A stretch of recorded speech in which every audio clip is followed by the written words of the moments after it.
Hey everybody, welcome to episode 57 of the Metal Detecting Show podcast. My name is Kieran and I have been metal detecting now for nearly 30 years. This week I want to discuss some new terminology that probably has been around for years, but I only discovered it this week myself, and that is gain and how it relates to sensitivity.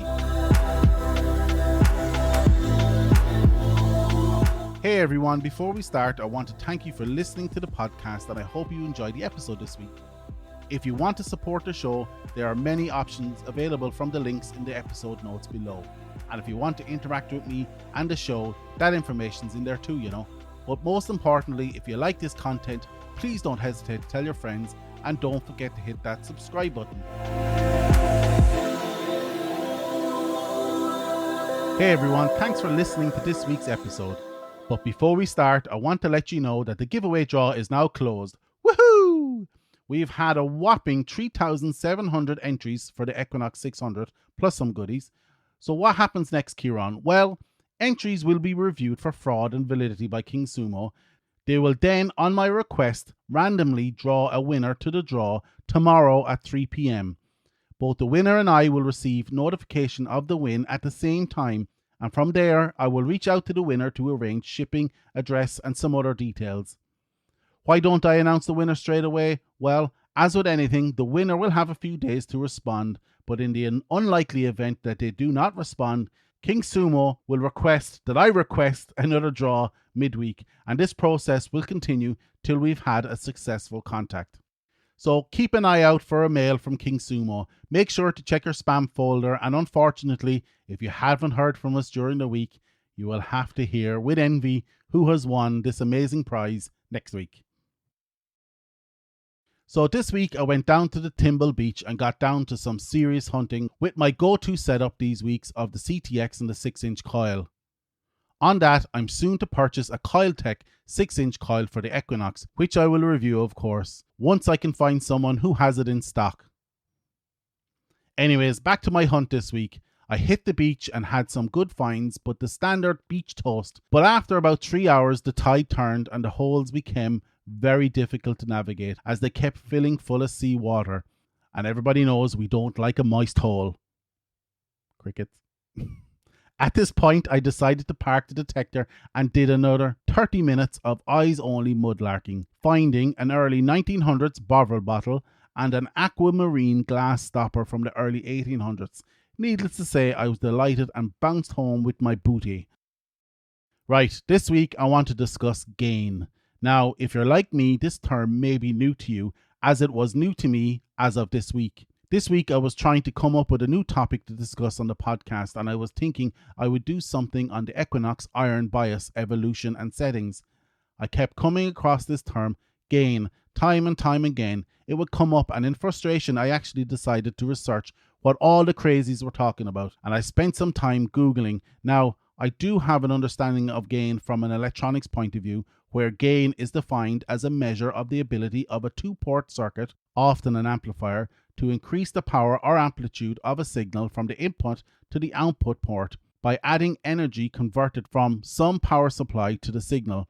It is usually defined as the mean ratio of the signal amplitude or power at the output port to the amplitude or power at the input port. It is often expressed using the logarithmic decibel units, or dB gain. A gain greater than 1, as in greater than 0 dB, that is amplification, is the defining property of an active component or circuit, while a passive circuit will have a gain of less than 1. This definition has been ripped straight off of Wikipedia. But in relation to metal detecting, I could only find one reference from any detector manufacturer, Minelab. It was like the Rosetta Stone. It all became clear. The Minelab Treasure Talk blog refers to gain as a function that allows the metal detector to be optimized for differing conditions, controlling the sensitivity of the detector to its environment and targets. So there it is. Gain is sensitivity. Now, as I said, I wasn't totally ignorant to what gain is. I use it every time I record a podcast.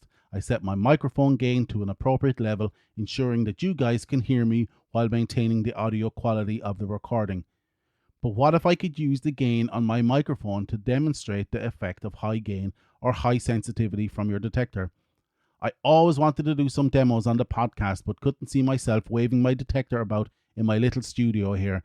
But I think this is a great opportunity, so that's what I'm going to attempt this week. I have devised the following plan. I will play these three sounds.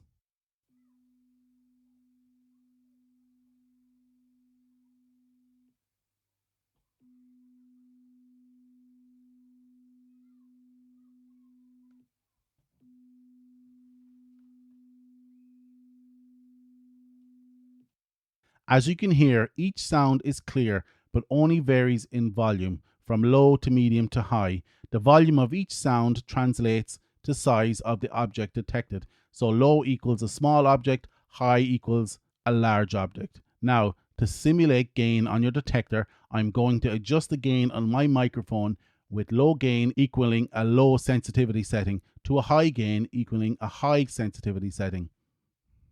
What should be clear is that lowering the gain will result in a point where the lower volume tone will not be picked up by the mic, and conversely, the higher the gain will result in the lower tones becoming clearer but sacrificing the signal quality at the higher volumes or larger targets in your detector.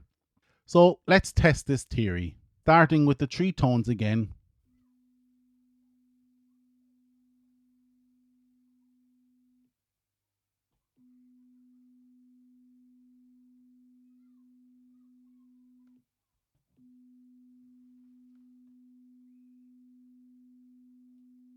Remember, my soundboard volume is constant, with the distance to the microphone being constant also.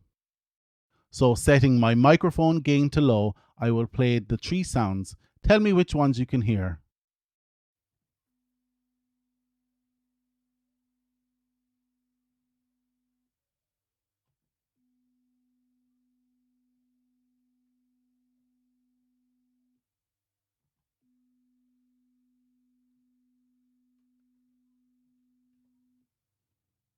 Did you hear any? You probably heard tones 2 and 3, with tone 1 being too low to be picked up by the microphone. If listening in the car, you might not hear any, and you may need to switch to your headphones. So next step, setting my microphone to mid gain. I will play the three sounds again. Tell me which ones you can hear now.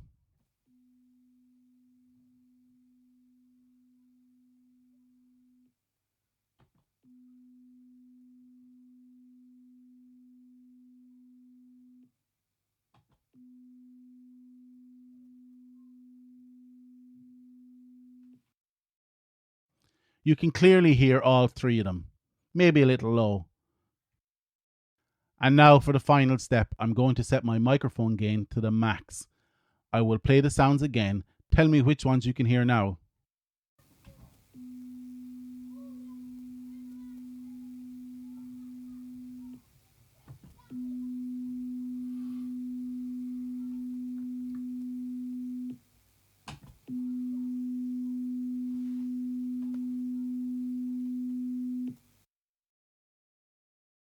Again, you probably heard them all, but did you notice that the sound quality dropped as we had some clipping of the high end as the gain pushed the audio samples over the recording threshold of my setup here? You probably also noticed that a lot of the background sounds came in from outside of the kids playing. All this noise accumulates into your signal and degrades the possibility of your metal detector processing it effectively. So, what does this mean, Kieran? What has any of this to do with metal detecting, or gain, or sensitivity? In this demo, we can see if you set your gain or sensitivity to low, you will miss the smaller targets at a certain depth. But if you set your gain sensitivity to high, you will pick up everything and your detector will struggle to pick out good targets as the quality of the signal has degraded, even though it is of high gain. Although you are increasing the sensitivity or gain, you are also increasing the effect the EMI or electromagnetic interference has on the signal quality, as in it degrades it greatly. Believe it or not, most detectors have gain set to a certain range, and when you adjust your sensitivity, you are adjusting the sensitivity or gain within that range. If you were to put gain on a scale of 1 to 10, your detector is most likely set up to 6 as a factory preset, as the signal would degrade once you go above 7. And despite what you think, all metal detector manufacturers want you to be successful. Set this optimally, maybe, hopefully, possibly. As I say, with any of these deep dives, this is my view of what I believe is happening based on a few hours of research. But if you know for sure, hit me up. I would love to have some definitive on any of these topics. Before we wrap up for the week, if you have a topic you want me to cover, please let me know. A significant amount of time goes in each week to digging up a topic for the show. So spread the love, guys. Let me know what you want to discuss or want me to get to the bottom of.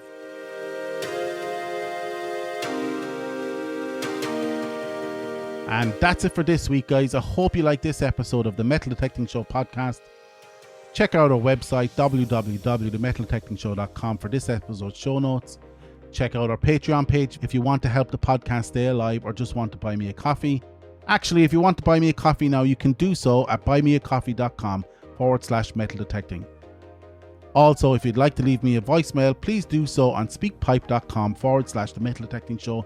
The link is in the show description. If you feel like taking your appreciation to the next level, feel free to leave me a positive review on any podcast directory of your choice. And on that, just a quick note, we have received about 25 5-star reviews, meaning that we are the highest reviewed metal detecting podcast online at the minute. Anyways, if you like this content and would like more, please don't hesitate to tell your friends, and don't forget to hit that subscribe button. Once again, I hope you enjoyed this episode, and we will chat to you all again next week. Get out there, eyes down, and happy hunting.